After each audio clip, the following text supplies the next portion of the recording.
Assalamualaikum warahmatullahi wabarakatuh. Selamat datang di sesi ketiga tutorial online Kimia Fisik Pangan bersama saya, Wulan Intansari, selaku tutor Anda di beberapa sesi ke depan.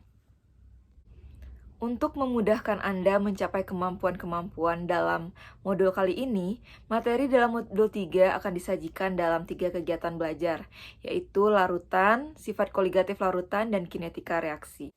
Kemampuan yang Anda pelajari dari modul 3 ini akan bermanfaat untuk mempelajari modul-modul selanjutnya.